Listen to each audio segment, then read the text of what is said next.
तो MP board कक्षा 12 के छात्र देखेंगे आज 16 जनवरी को अर्थशास्त्र का प्री बोर्ड का एग्जाम हुआ है, जिसमें हम बहुविकल्पीय प्रश्न को सॉल्व कर रहे हैं।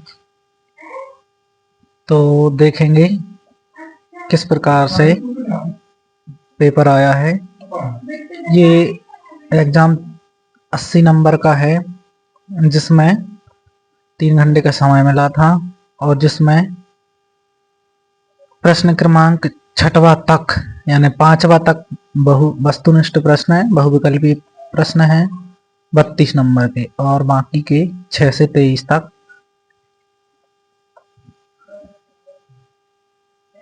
6 से 15 तक 30 शब्द वाले जिनके अंक 2 हैं, और 16 से 19 तक 3 नंबर वाले, और 20 से 23 तक 4 प्रश्न 4 अंक वाले। तो देखेंगे इसमें बहुविकल्पीय प्रश्न कैसे रहे हैं। तो पहला प्रश्न है, विकल्प का सभी आर्थिक समस्याओं का प्रमुख कारण क्या होता है? तो वो होता है साधनों की सीमितता या साधनों की दुर्लभता। अगला प्रश्न है, पूर्ण प्रतियोगिता बाजार में सभी फर्में, क्योंकि पूर्ण प्रतियोगिता बाजार में बहुत सी फर्में होती हैं और वे किस प्रकार वस्तुओं का उत्पादन करती हैं? तो वो करती हैं समरूप वस्तु, एक जैसी वस्तु।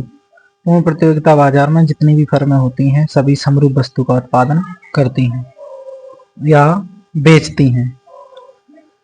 तीसरा प्रश्न में दिया गया है कि ये रेखा चित्र क्या प्रदर्शित कर रहा है? तो ये P और यहाँ S लिखा है, तो ये पूर्ति का रेखा चित्र है और पूर्ति की लोच का है।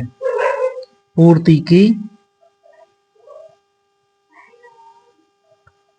की लोच,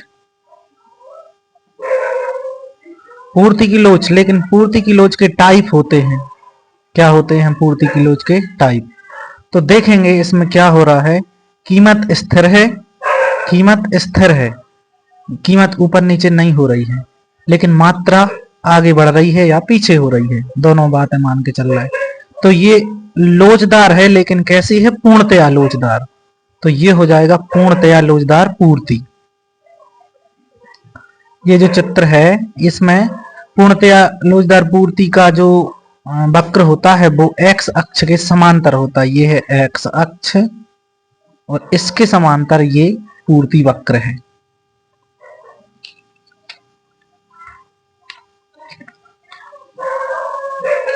अगला प्रश्न है, वह लाभ जो एक फर्म सामान्य लाभ से ऊपर अर्जित करती है कहलाता है? तो वो कहलाता है अधिसामान्य लाभ या अधिलाभ या अतिरिक्त लाभ, जिसका 2 नंबर का क्वेश्चन पिछले 6 माही परीक्षा में आया था। तो ये अधिसामान्य लाभ या अधिलाभ होता है। और भी जैसे ये लिखा है लाभ अलाभ बिंदु, तो ये ब्रेक इवन पॉइंट होता है जहां लाभ ना हानि। और न्यूनतम लाभ यानी कम से कम लाभ, जो कि सामान्य लाभ ही कहलाता है। तो यहाँ पर सामान्य लाभ के ऊपर यदि कोई फर्म अर्जित कर रही है तो वो अधिसामान्य लाभ कहलाएगा। सरकार द्वारा किसी वस्तु अथवा सेवा के लिए कीमत की निर्धारित न्यूनतम सीमा, न्यूनतम सीमा तो वो होता है निम्नतम निर्धारित सीमा। 5वां क्या है? बाजार में वस्तु की कीमत उस बिंदु पर निर्धारित होती है जहां मांग और पूर्ति बराबर हो, यानी कि एक मांग शक्ति और एक पूर्ति शक्ति जहां आपस में बराबर हो जाती हैं, वहां पर वस्तु की कीमत निर्धारित हो जाती है। या हम ये कह सकते हैं कि जो व्यक्ति मतलब उपभोक्ता मांगने वाला और विक्रेता बेचने वाला जिस कीमत पे तैयार हो जाएं, तो मांग और पूर्ति वो बराबर बिंदु है और उस समय कीमत निर्धारित हो जाती है। फिर प्रश्न दूसरा तरफ बढ़ेंगे, जो कि काय का है? खालिस्तान का। तो एक बार हम खालिस्तान भर ले रहे हैं, फिर समझाते हैं। तो देखेंगे खालिस्तान किस प्रकार से आए हैं। बजट रेखा की प्रवणता यानी बजट रेखा का ढाल कैसा होता है, नीचे की ओर होता है या ऋणात्मक होता है। और ये कैसे होता है, बजट रेखा कैसे खींची जा सकती है कि एक उपभोक्ता दो वस्तुओं पर व्यय करता है, एक वाय वस्तु और एक एक्स वस्तु। अब यदि वो अपनी आय से एक्स वस्तु की यहाँ तक मात्रा और वाय वस्तु की यहाँ तक मात्रा खरीद पाता है अपनी सीमित आय से, तो हम इन दोनों बिंदुओं को मिला देंगे, तो ये बाएं से दाएं नीचे की ओर गिरता है, तो ये ऋणात्मक ढाल है, यानी बजट रेखा ये है, बजट रेखा का ढाल। फिर अगला क्या है प्रश्न, उपभोक्ता की आय जैसे जैसे बढ़ती है निम्न स्तरीय वस्तुओं के लिए मांग घटती है या घट जाती है, क्यों? क्योंकि उपभोक्ता की आय बढ़ने पर वो अच्छी वस्तुएं या उच्च स्तरीय वस्तुएं खरीदने लगता है, निम्न स्तरीय वस्तुओं की मांग घट जाएगी। अगला है सीमांत उपयोगिता, खालिस्तान में वह परिवर्तन है जो वस्तु की एक अतिरिक्त इकाई के उपभोग से होता है, तो ये है सीमांत उपयोगिता। कुल उपयोगिता में परिवर्तन है, काय में, कुल उपयोगिता में। कुल उपयोगिता में वह परिवर्तन है जो वस्तु की एक अतिरिक्त इकाई के उपभोग से प्राप्त होता है या उपयोग से होता है, परिवर्तन होता है। एक इकाई के उपभोग से सीमांत उपयोगिता जो है वो एक परिवर्तन है, और होता काय में है, कुल उपयोगिता में परिवर्तन होता। आगे देखो चौथा, जिन वस्तुओं का एक साथ उपयोग होता है उन्हें पूरक वस्तु कहते हैं, जैसे कार, पेट्रोल, पेन, स्याही, ये कैसी वस्तुएं हैं, पूरक वस्तुएं हैं। जिन वस्तुओं का उपयोग एक साथ हो पूरक वस्तुएं कहलाती हैं। कुल लागत, कुल परिवर्ती लागत, कुल लागत में क्या क्या रहता है, कुल परिवर्ती लागत तथा स्थिर लागत का जोड़ होती है, यानी कि कुल परिवर्ती लागत और स्थिर लागत को जोड़ दो तो कुल लागत प्राप्त हो जाती, तो खालिस्तान में क्या आ जाएगा, स्थिर लागत। चौथा है कुल उत्पादन अधिकतम होता है तब सीमांत उत्पादन शून्य होता है, यानी कुल उत्पादन जब अधिकतम हो तब सीमांत उत्पादन शून्य हो जाता है। अगला प्रश्न देखेंगे सप्त का, तो इसमें क्या है, पहला, अल्पकाल में कुछ लागतों में परिवर्तन नहीं किया जा सकता, तो ये बात सत्य है, क्योंकि अल्पकाल में स्थिर लागतों पर परिवर्तन, स्थिर लागतों में परिवर्तन नहीं किया जा सकता, यानी स्थिर साधनों को अल्पकाल में खरीदा नहीं जा सकता, तो परिवर्तित नहीं होगी लागत। उत्पादन फलन को Q बराबर F और कोष्टक में L के का मतलब होता है, L माने लेबर श्रम, K माने पूंजी कैपिटल, तो ये व्यक्त किया जाता है, तो ये बात सही है। ये हो जाएगा Q माने उत्पादन या उत्पादित वस्तुएं क्वांटिटी में, और F हो जाएगा फलन, और चूंकि उत्पादन काय का परिणाम होता है, काय का फलन होता है उत्पत्ति के साधनों का, और यहाँ पर दो उत्पत्ति के साधन बताए गए हैं, एक L और एक K होता है स्थिर साधन और L होता है परिवर्तनशील साधन, या दोनों को मिला के ही इनके एक निश्चित संयोजन से जो फलन होगा वो उत्पादन होगा, तो ये सही है। जॉन मेनार्ड कीन्स को आधुनिक अर्थशास्त्र के जनक के रूप में जाना जाता है, नहीं, यहाँ पर कट्टिस लगेगा क्योंकि ये सत्य नहीं है, क्योंकि आधुनिक अर्थशास्त्र के जनक अल्फ्रेड मार्शल हैं। कौन है, अल्फ्रेड मार्शल। ये तो समष्टि अर्थशास्त्र के जनक कहे जाते हैं या माने जाते हैं, जॉन मेनार्ड कीन्स।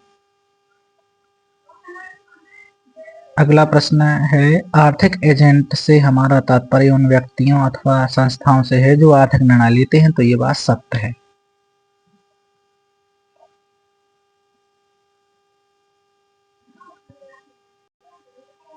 नेक्स्ट प्रश्न देखेंगे, नल से प्रति मिनट जितना पानी हौज में भरा जाता है, हौज माने टंकी के मान सकते हैं, यह स्टॉक संकल्पना है, तो ये गलत है, क्योंकि प्रवाह संकल्पना से टंकी में पानी भरा जा सकता है, स्टॉक संकल्पना में तो पानी रखा रहेगा। तो नल से प्रति मिनट यानी कि कोई एक निश्चित समय अवधि में काम हो रहा है, तो वो प्रवाह अवधारणा होती, स्टॉक अवधारणा नहीं होती। ऑटोमोबाइल निर्माण के लिए इस्पात की चादर का उपयोग अंतिम वस्तु है, नहीं।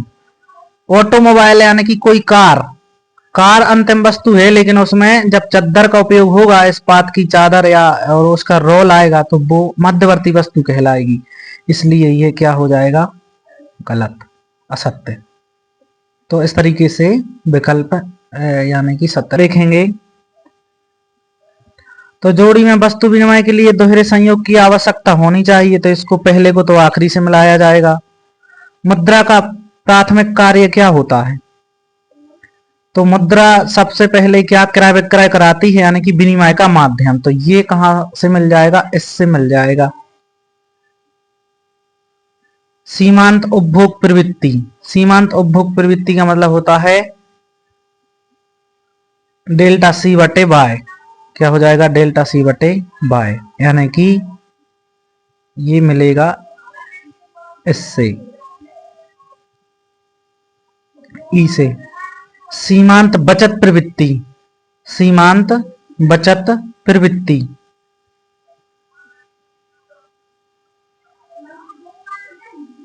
सीमांत बचत प्रवृत्ति। तो देखेंगे अतिशेष बजट यानी कि आधिक्य बजट। और आधिक्य बजट में क्या होता है? सरकार आय अधिक व्यय कम रखती है। ऐसा बजट जिसमें आय अधिक हो व्यय कम हो अतिशेष बजट या आधिक्य बजट कहलाता है। और अगला क्या है? घाटा बजट। घाटा बजट को हम काय से मिलाएंगे? घाटा बजट को मिलाएंगे हम, क्योंकि व्यय ज्यादा होता है सरकारी आय कम होती है, तो वो घाटा बजट कहलाता है। और औसत उपभोग प्रवृत्ति वाले को हम मिलाएंगे सी बटे वाई से। सी बटे वाई से, यानी ये कौन सा हो जाएगा? पांचवा। पांचवा पांचवा। अब रह गया है सीमांत बचत प्रवृत्ति। तो सीमांत बचत प्रवृत्ति का जो सही सूत्र होना चाहिए था वो होना चाहिए था MP S बराबर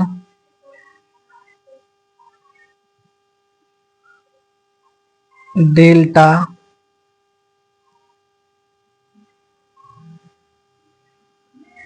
डेल्टा S बटे डेल्टा Y, या फिर होना चाहिए था सीमांत उपभोग प्रवृत्ति, नहीं सीमांत बचत प्रवृत्ति, इसका होना चाहिए था 1 माइनस MPC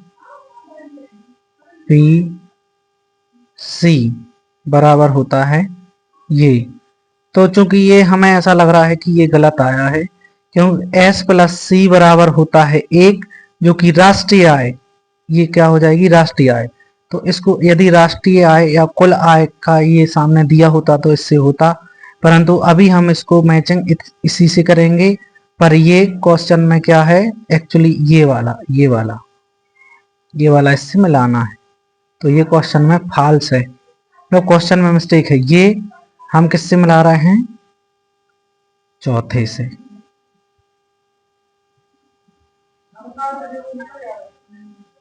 और ये कौन सा था? अतिशेष बजट यानी कि 6वां। और ये था हमारा लास्ट 7वां। तो कंफ्यूज नहीं होना है, हमने लाइन से भी मिलाया है और नंबरिंग भी कर दी है पीछे।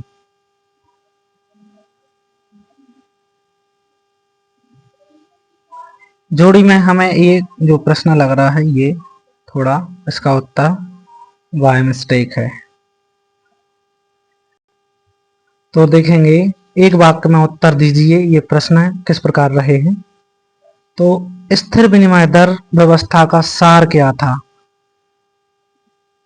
स्थिर विनिमय दर व्यवस्था का सार क्या था?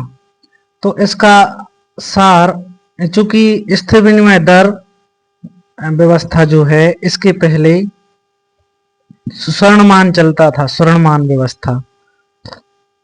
तो स्थिर विनिमय दर स्वर्णमान का सार था। इस प्रश्न को हम और समझने की कोशिश कर, तो देखेंगे ये जो प्रश्न है स्थिर विनिमय दर व्यवस्था का सार क्या था। तो पहले क्या था? चलता था स्वर्णमान व्यवस्था थी, यानी 2 मुद्रा इकाइयों को स्वर्णमान यानी सोने के मूल्य से बदला जाता था। तो इस व्यवस्था का पतन हो गया, मतलब स्वर्णमान का पतन हो गया तीसा की मंदी में, जो तीसा की महामंदी कहलाती है। उस समय इन यानी स्वर्णमान का पतन हो गया और स्थिर विनिमय दर रखना संभव नहीं रहा। तो उसके बाद जब अंतर्राष्ट्रीय मुद्रा कोष की स्थापना 1944 में हुई तो उस समय अंतर्राष्ट्रीय व्यापार को प्रोत्साहित करने के लिए स्थिर विनिमय दर की व्यवस्था दी गई। और उस समय क्या था, स्थिर विनिमय दर के अंतर्गत क्योंकि दरें स्थिर नहीं रहती थी तो सट्टेबाजी जैसी प्रवृत्तियों को बढ़ावा मिलता था।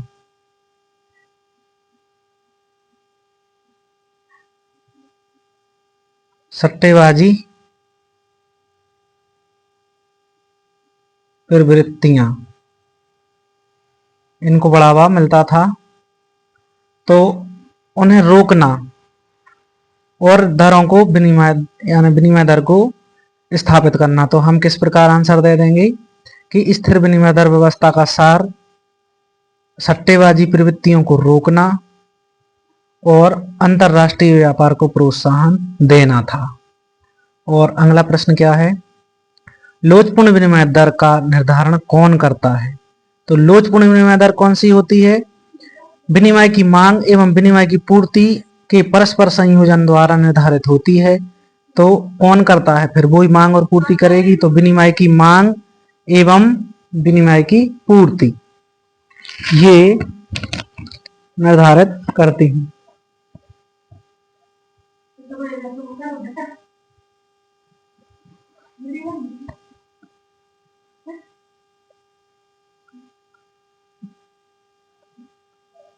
आगे देखेंगे अगला क्या है, व्यापार संतुलन में कौन सी मदें शामिल होती हैं? तो दृश्य मदें शामिल होती हैं या ऐसी मदें जिनका लेखा जोखा बंदरगाह पर होता है। तो दृश्य मदें होती हैं यानी कि आयात निर्यात की जाने वाली वस्तुओं का लेखा केवल इसमें होता है।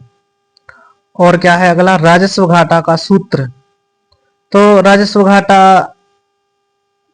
कैसे निकाला जाता है? चूंकि क्या होता है, सरकार की राजस्व आय जो होती है वो राजस्व व्ययों को पूरा करने में कम पड़ जाती है। तो हम क्या लिखेंगे, राजस्व घाटा बराबर कुल राजस्व व्यय, यहाँ आपको राजस्व शब्द जोड़ना है, कुल राजस्व व्यय जिसमें से क्या घटाया, कुल राजस्व आय घटा दी। तो ये सूत्र हो जाएगा। अगला प्रश्न है उपभोग फलन क्या है?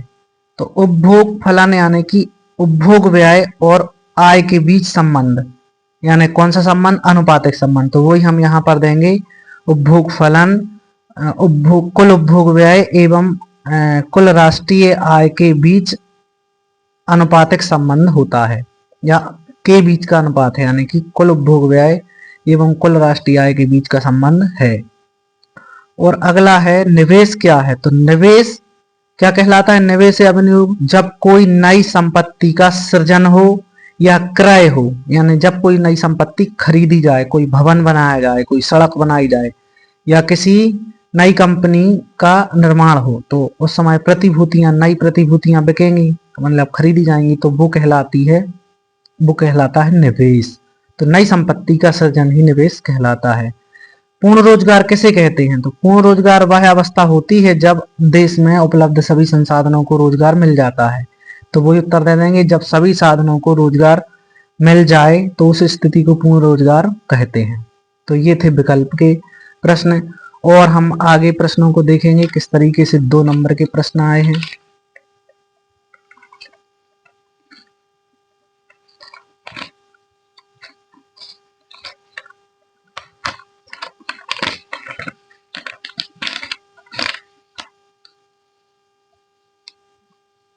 छठवां प्रश्न है बाजार मांग का अर्थ लिखिए। तो ये सामान्य सा प्रश्न है मांग वाले अध्याय से, कि एक बाजार में समस्त उपभोक्ताओं द्वारा प्रचलित मूल्य पर उस वस्तु की मात्रा खरीदी जाए सभी उपभोक्ताओं द्वारा, तो वो बाजार मांग कहलाती है। मांग की लोच का अर्थ बताइए। तो मांग की लोच का अर्थ आपको मांग वाले अध्याय में मिल जाएगा। मांग की लोच की परिभाषा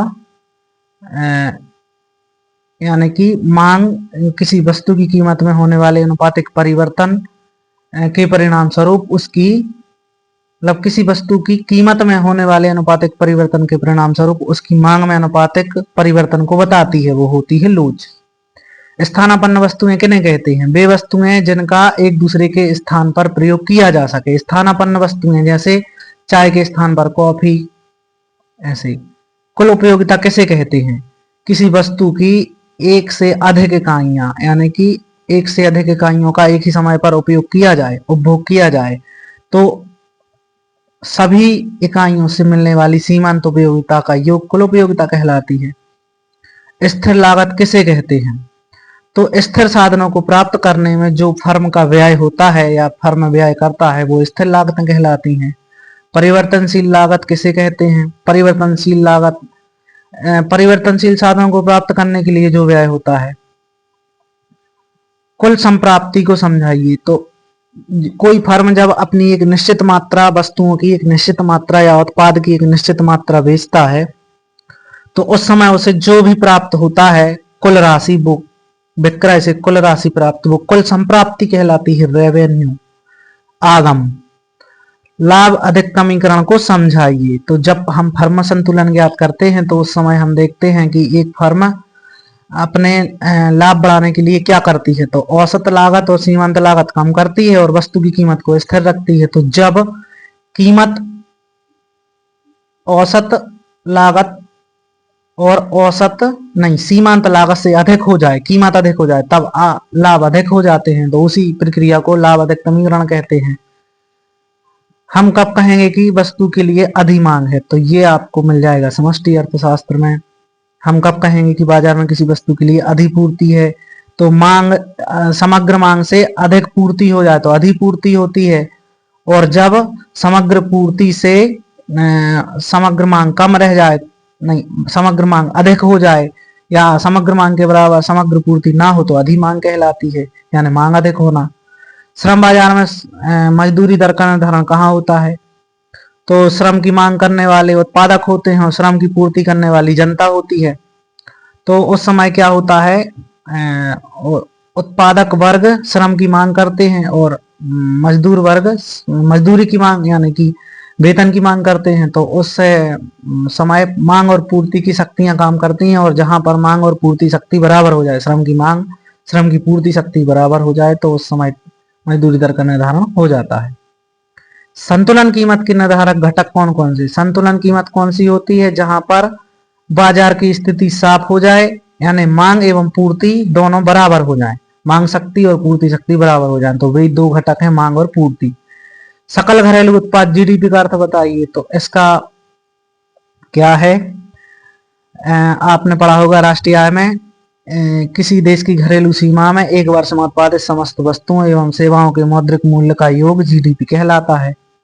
और इसके अथवा में आया है सकल राष्ट्रीय उत्पादन, यानी कि जीएनपी, यानी यहाँ पर राष्ट्रीय शब्द लग गया है। यहाँ पर तो घरेलू लगा है लेकिन यहाँ पर राष्ट्रीय लग गया है, यानी कि हमारा जो हमारे राष्ट्र का विदेशों में एक हिस्सा या हित है हमारे लोगों के द्वारा कमाया गया, तो वो यदि जीडीपी में जोड़ दे, यानी कि हमारे लोगों ने विदेशों में जो कमाया है, हमारे लोगों द्वारा कमाया गया है, तो उसको यदि हम हमारे देश की जीडीपी में जोड़ दें तो जीएनपी बन जाता है। तो विदेशों से प्राप्त शुद्ध साधन आय, जिसको हम NFIA कहते हैं, NFIA, ये हम यदि जीडीपी में जोड़ देते हैं तो जीएनपी के बराबर होता है। तो इसकी परिभाषा देना है कि जीडीपी में विदेशों से प्राप्त शुद्ध साधन आय को जोड़ देते हैं तो सकल राष्ट्रीय उत्पाद प्राप्त हो जाता है। इस तरीके से इसकी परिभाषा देना थी। और फिर अगला प्रश्न है 13वां, उपभोक्ता वस्तुएं किन्हें कहते हैं? तो जिन अंतिम वस्तुओं को हम उपभोग के लिए यानी कि अपनी आवश्यकताओं के लिए प्रयोग करते वो उपभोग वस्तुएं कहलाती हैं। पूंजीगत वस्तुएं किन्हें कहते हैं? तो पूंजीगत वस्तुएं वे कहलाती हैं जिनका चालू वर्ष में उत्पादन हुआ है लेकिन आगे आने वाले वर्षों में किसी अन्य वस्तु के उत्पादन में उपयोग किया जाएगा। पूंजीगत वस्तुएं कहलाती हैं, जैसे मशीन है, सभी प्रकार की मशीन है, भवन, ये सब पूंजीगत वस्तुएं होती हैं। राष्ट्रीय प्रयोज्य आय को संक्षेप में समझाइए। तो राष्ट्रीय आय में से आय कर घटा दो, जो शेष आय बचती है वो प्रयोज्य आय कहलाती है। निजी आय को संक्षेप में समझाइए। तो निजी आय एक व्यक्ति को या एक मतलब कि हमारे देश की जनता को, एक व्यक्ति को उसके हिस्सा की आय, उसको सभी स्रोतों से मिलने वाली हिस्सा की आय, उसके निजी खाते की आय, निजी आय कहलाएगी। इसकी परिभाषा, प्रॉपर परिभाषा बुक में देख सकते हैं, राष्ट्रीय आय वाले में। समग्र मांग के 2 घटक बताइए। तो समग्र मांग के तो टोटल 4 घटक होते हैं, लेकिन हम 2 घटक की बात करें तो उपभोग और विनियोग। और 2 घटक, इनका आपको क्या करना है, एक्सप्लेनेशन देना है, यानी कि आपको दोनों को परिभाषित करना था, विनियोग को और उपभोग को। और भी होता है सरकार द्वारा किया जाने वाला सभी प्रकार का व्यय। तो इसको मतलब कि C प्लस I प्लस सरकार द्वारा किया जाने वाला G प्लस X, यानी कि निर्यात। और अगला क्या होता है, निर्यात व्यय। शुद्ध निर्यात होता है एक्चुअली, शुद्ध निर्यात जो हमारे देश में निर्यात, मतलब हमारे देश में जो शुद्ध निर्यात बचता है वो समग्र मांग का घटक। 4 घटक होते हैं ये, उपभोग, इन्वेस्टमेंट यानी विनियोग, जी माने सरकार द्वारा किए जाने वाला व्यय, और ये एक्स माने एक्सपोर्ट। प्रभाव मांग के 2 निर्धारक तत्व बताइए। तो वो होता है, एक तो समग्र मांग ही होता है और एक होता है समग्र पूर्ति। समग्र पूर्ति, तो इनको परिभाषित करना है। और क्या है अगला, केंद्रीय योजनाबद्ध अर्थव्यवस्था एवं बाजार अर्थव्यवस्था में भेद कीजिए कोई 3। तो केंद्रीकृत योजनाबद्ध अर्थव्यवस्था क्या होती है, जिसमें निजी स्वामित्व नहीं होता, यानी कि उत्पत्ति के साधनों पर सरकार का स्वामित्व होता है, या राज्य का, या राज्य सरकार का स्वामित्व होता है, यानी कि किसी भी देश की सरकार का उत्पत्ति के साधनों पर। और यहाँ पर क्या होता है, बाजार अर्थव्यवस्था में उत्पत्ति के साधनों पर निजी स्वामित्व होता है, पूंजीपतियों का स्वामित्व होता है। एक अंतर हो गया। दूसरा अंतर हम दे देंगे कि इसमें अधिकतम कल्याण का, सामाजिक कल्याण का उद्देश्य होता है और इसमें लाभ कमाने का उद्देश्य होता है। इसमें जो आर्थिक क्रियाएं हैं वो कौन चलाता है, प्राधिकारी, और इसमें कौन चलाता है, कीमत यंत्र। तो ये 3 अंतर हो गए। व्यष्टि तथा समष्टि में 3 अंतर बताइए। तो ये आपने एक अध्याय से पढ़ा होगा, क्योंकि इसमें व्यक्तिगत इकाइयों का अध्ययन किया जाता है, इसमें औसतों या युगों का, बड़े भागों का अध्ययन किया जाता है। ऐसे ही इसमें कीमत यंत्र कार्य करता है, इसमें राष्ट्रीय आय एवं रोजगार का अध्ययन होता है। तो और ये टुकड़ों में पढ़ने की, यानी टुकड़ों में अध्ययन किया जाता है, इसका योग में अध्ययन किया जाता है। ऐसे 3 अंतर हो गए। मांग का नियम क्या है, रेखा चित्र की सहायता से समझाइए। तो ये सबसे सामान्य प्रश्न है, पता ही होगा आपको। अधिमान मानचित्र क्या है, रेखा चित्र की सहायता से समझाइए। तो ये अधिमान या तटस्थता वक्र या उदासीनता वक्र या अनाधिमान वक्र, अधिमान वक्र उसका एक ही के पूरे नाम है। और इसमें हम क्या करते हैं, एक चित्र में 4-5 तटस्थता वक्र खींचते हैं और वो मानचित्र बन जाता है, फिर उसका विश्लेषण करते हैं। तो ये भी आपको मिल जाएगा। पूंजीगत व्यय को 3 बिंदुओं में समझाइए। ये पूंजीगत व्यय क्या कहलाता है, यानी कि हमें जो सरकारी बजट एवं अर्थव्यवस्था वाली इकाई है उसमें पूंजीगत व्यय के अंतर्गत जो आते हैं, यानी कि कौन कौन से व्यय शामिल किए जाते हैं, वो समझाना है। और इसके अथवा में क्या है, वस्तु एवं सेवा कर जीएसटी को 3 बिंदुओं में समझे, यानी कि इसकी 3 बातें आपको बताना है। खुली एवं बंद अर्थव्यवस्था का अर्थ स्पष्ट कीजिए। तो खुली अर्थव्यवस्था और बंद अर्थव्यवस्था। खुली अर्थव्यवस्था जो किसी देश की अर्थव्यवस्था का अन्य सभी देशों की, शेष विश्व की अर्थव्यवस्थाओं से आर्थिक लेन देन हो तो खुली अर्थव्यवस्था, और ना हो तो बंद अर्थव्यवस्था। तो दोनों के अर्थ अलग अलग बताने थे। और ये क्या है, अवमूल्यन तथा मूल्य ह्रास का अर्थ बताइए। तो ये मुद्रा यानी कि विदेशी विनिमय दर के बारे में ये बताया जा रहा है कि अवमूल्यन क्या होता है, मूल्य ह्रास क्या होता है। ये आपको आखिरी इकाई से मिलेगा। फिर ये क्या है, 20वां प्रश्न, निम्न को रेखा चित्र की सहायता से समझाइए। पूर्णतया लोचदार मांग। पूर्णतया लोचदार मांग का बताना है, जैसे हमने अभी पूर्ति का वो विकल्प में देखा था उस जैसा चित्र बनेगा, लेकिन वो तो चूंकि पूर्ति है ये मांग का होगा।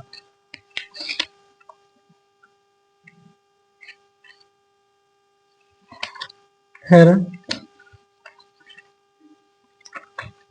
2 चीजें समझाना है 20वां प्रश्न में।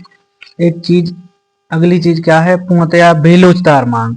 तो चूंकि ये दोनों दशाएं काल्पनिक होती हैं और यही आपसे पूछी गई हैं, पहली और आखिरी स्थिति। फिर इसके अथवा में क्या आया है, दो अधिमान वक्र कभी एक दूसरे को काटते नहीं है, ये बात सही है। तो ये आपको रेखा चित्र से समझाना है और उसका कारण बताना है। उच्च अधिमान वक्र उपयोगिता के उच्च स्तर को बताते, ये भी बात सही है, तो ये भी आपको बताना है। अल्पकाल तथा अगला 21वां क्या है, अल्पकाल तथा दीर्घकाल की संकल्पनाओं को समझाइए। अल्पकाल क्या कहलाता है और इसमें क्या पॉसिबल होता है, क्या पॉसिबल नहीं होता, और दीर्घकाल में तो सब कुछ पॉसिबल होता है। यानी कि ये आपसे एक फर्म के बारे में पूछा गया है कि वो अल्पकाल में और दीर्घकाल में अपने उत्पादन में परिवर्तन किस प्रकार कर सकता है, पूर्ति में परिवर्तन किस प्रकार कर सकता है। और ये प्रश्न तो हमेशा ही आता रहा है। अल्पकालीन सीमांत लागत वक्र युवाकार का क्यों होता है, समझाइए। इसके केवल 4 कारण होते हैं। क्या कारण होते हैं? एक क्या होता है कि सीमांत लागत वक्र यू आकार के कैसे होते हैं, पहले नीचे आते हैं फिर ऊपर जाने लगते हैं, तो यू आकार बनता है। तो नीचे आने का कारण क्या है, बचतें होना।